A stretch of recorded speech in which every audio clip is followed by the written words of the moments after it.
All right, some people predict that Senator Bernie Sanders will be a footnote to Hillary Clinton's march to the Democratic nomination. And of course, it is still very early, but I want you to look at these polls. They're getting a lot of attention because since February, you'll notice something. A slow but steady rise for Sanders, mirrored by a decline for Clinton, and a notable jump for Sanders since May. He has built a reputation for speaking his mind on issues that some other candidates will not touch. On today's State of the Union with Jake Tapper, he said it is time to raise taxes. We have to raise individual tax rates substantially higher than they are today because almost all of the new income is going to the top 1%. And yes, those folks and large corporations will have to pay under a Sanders administration more in taxes. Ben Ferguson, host of the Ben Ferguson Show, who just loves hearing higher taxes, and Marc Lamont Hill, a CNN contributor and professor at Morehouse College, with me to debate it. Marc, let me begin with you. Let's look big picture at sort of the rise of Bernie Sanders. What does that tell us? It tells us that Americans are looking for economic populism. They're looking for an answer to big corporate greed. They're looking for a candidate that actually cares about everyday people, and they're not finding it in Hillary Clinton. It doesn't mean that there's really going to be a Sanders administration. I think that's absurd. But it does mean that he has a shot at really chipping away Hillary's votes. And most importantly, it means that Joe Biden now has a legitimate entry point into this primary election. Joe Biden was standing on the sidelines, but now he's saying, wait a minute, people aren't sold on Hillary. Maybe it's Uncle Joe's turn. That's it. Ben, you do have a vocal activist left wing within the party. If Hillary Clinton, if she can't energize that, is Sanders going to be the one to do it? Sort of akin to what we saw Elizabeth Warren doing earlier on. Well, not only that, look, Bernie Sanders is the Donald Trump of the Democratic primary. And when there are people that aren't being bold and big early on. Well, no, hear me out. If you're not being bold and big, and Hillary Clinton's not making any major statements, I mean, look at how she treated the press yesterday by roping them off like they're some sort of cattle, not answering questions. You know, you look at this, and Bernie Sanders is saying, I'm here, I'm available, I'm willing to talk to you. He's filling that void on the Democratic side, and it's obvious that I think even on both sides of this, the people want someone that's going to be big and bold. Forget policy for a second. You have Hillary who's just not talking. She's just not doing much. She's acting like she's bigger than the campaign itself. And this is where you have a common average guy that's willing to go into anywhere, talk to anybody. And yeah, he's talking policy, but ultimately people are saying, you know what? I don't like Hillary Clinton getting an automatic pass to halfway to the White House. Marc, I have to let Marc's dying to jump in here, and as I do have you respond, I want to show our viewers some of the video that you're talking about there, Ben, of some of the press being cordoned off yesterday. Hillary's camp saying, look, this was because the people that aren't press couldn't see her, and so that's why we did this. Okay. Marc, go ahead. Look, there's plenty of reason to criticize Hillary Clinton. I've never been reluctant to criticize Hillary Clinton, and surely I'm expecting her to talk to the press sooner than later. Again, I always have a problem with this pundit class of people, though, who are so upset that Hillary Clinton has the audacity to talk to everyday citizens and not other journalists. She needs to answer some questions. She needs to come on a morning show. I'd love to see her with Jake Tapper next Sunday. I'd love to see all of that. But before that happens, I need her to explain her actual economic plan to the people. What Bernie Sanders does is offer a vision for economic growth and progress for this nation. What I object to, Ben, is this idea somehow that he's the Donald Trump of the left. Donald Trump, as we all know, is not normal of the left. Trump is Bernie Sanders is a sitting senator with an economic vision, a plan, a constituency, and he's polling well. No one on the right is considering Donald Trump a legitimate candidate. Donald Trump is polling well, but no one is considering him a legitimate candidate, incling his peers. But it's unfair hold on, to Bernie Sanders. Do you honestly believe that Bernie Sanders, with his policies, as close as they are to socialism, is a legitimate candidate on the Democratic side? Because if he is, I love this from a Republican perspective, but I don't think he is. Let me ask you guys this. Well, Marc, you can respond to that, but consider this. Jake Tapper this morning asked Bernie Sanders an interesting question, and that is, why is no member of Congress right now formally endorsing you?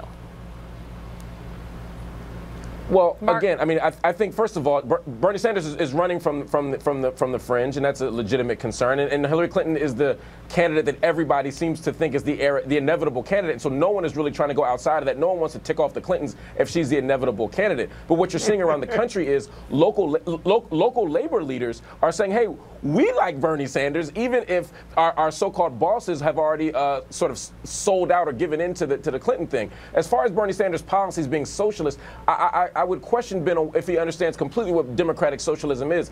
I'm not sure that any particular policy I think of Bernie Sanders has explained it. I think Bernie Sanders has explained it pretty well. I'm not saying he's being vague here, but if you look at Bernie Sanders and the reason why no one on the Democratic side is endorsing him, it's not because they're all behind Hillary Clinton, because in the past there were plenty of Democrats to go around endorsing multiple people, including Barack Obama, against Hillary Clinton. They're not touching him because he is pushing socialist ideas in this country. What? Name one, Ben. Name one socialist idea he's pushing. Well, let's just go from take from anyone that's ever built anything and give it to people that have not built things. Not right, just guys. the rich, but middle What are you class. talking about? All right, guys, I don't think you that's call exactly taxes, so for you taxes I don't is think those socialism? are exactly No, his it's words, not. Ben. But I'll let people go to CNN.com and watch Jake Tapper's interview with him this morning to get the exact Thank words. you. Stay with me. Coming up next, we're going to debate with Ben and Marc the GOP's reaction or some of their non-reaction to Donald Trump's controversial comments. More on that straight after the break. Donald Trump may have somewhat worn out his welcome as a Republican presidential hopeful, at least for some within his own party, judging by the other GOP candidates who are now criticizing him publicly. Some of them, Rick Perry, George Pataki, Marco Rubio, even 2012 GOP nominee Mitt Romney, criticizing Trump's controversial remarks about some Mexican immigrants. Now it is Jeb Bush. Listen.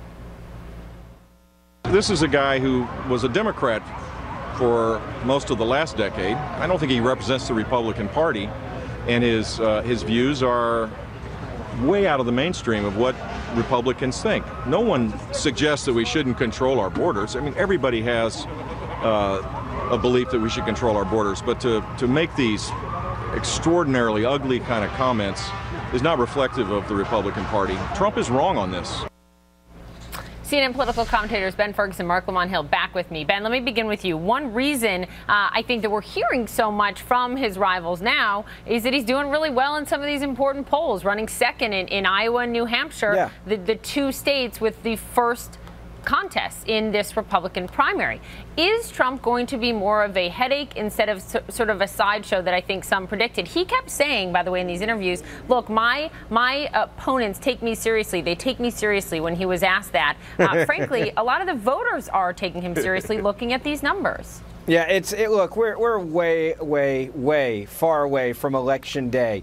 It's one thing to enjoy the entertainment and to watch this reality show on tour. It's another thing when it comes down to it. Are you really going to push a button for Donald Trump to be in charge of nuclear weapons, foreign policy, American policy? And I think the answer is going to be no. But then how do you explain the polls? How do you explain the polls? Again, I think he's filling a void early on, and that is most other candidates right now are focused on shaking hands, raising money, and not really putting themselves in a position where they could get themselves in trouble. This is early on in the campaign, whereas Donald Trump's out there every day throwing KO punches at anything or any candidate or anybody around him. He understands how to work the media. He understands how to be, outlandish, and that's why he right now is getting this media attention. And so people like watching it. Some of the things that he's saying, people like that he's talking about issues, but he's also not articulate when it comes to these issues. And these are very bold statements that he's making. And I think what you saw there from Jeb and other candidates now is they said, okay, you know what? At first our strategy was to ignore him. Now we're going to have to start attacking him. He's got a lot of dirty laundry. He's given more money to Democrats than Republicans. And I think you now are seeing the candidates are all going to unite to get him out of this thing as quick as they possibly can.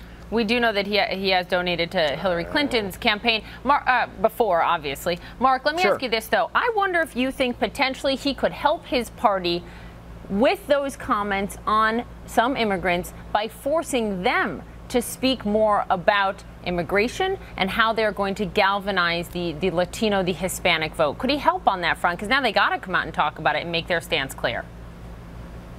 Absolutely. Typically, party primaries drag people in the other direction. Democratic primaries tend to drag people to the left. They try to out-left each other. On the right, it's the opposite. And what happens in general elections, you have to kind of make up for that ground that you lost. In this case, however, Donald Trump has been so extreme that he's actually moving the right toward the center. So you have Republicans who are taking far more humane and reasonable stances on immigration than they would if he were not in the election. Remember, in 2012, they were trying to drag Romney to the right. Now, all of a sudden, people are saying, oh, wait a minute, we want secure borders, but we're not nuts like Trump. Oh, we want a better trade deal with China, but wait a minute, we have a different trade policy vision than Trump does. We actually have one. So I think actually it could benefit them. What Republicans have wisely done this week, as opposed to 2 weeks ago when they were just ignoring him, is that they're now trying to isolate him. And I'm not convinced that what we see in the polls is a reflection of voters' beliefs about who they want to be president, as much as his name recognition and frustration with the status quo. If the elections were to start right now, even in the most activist state like Iowa, I don't think Trump wins. I don't think Trump even ranks in the top 3 or 4, because I think ultimately I think noise matters early on in the campaign. Look at the rise of Bernie Sanders. Look at the rise of Donald Trump. They're the only 2 people out there that are really They're not the same. No, but what they're doing is they're both filling a void where you have other people that are playing it very safe. Hillary Clinton's playing it very safe right now. So are all the other GOP candidates. They're playing it very safe. They're working on their grassroots campaign, whereas these 2 are out there saying, I don't care. There are no rules that I'm going to run by, and I'm going to attack, and people will cover it, and that's what's happened. Guys, I want you to take a listen to how Mike Huckabee responded this morning when Jake Tapper asked him about Trump's comments on immigrants. Listen.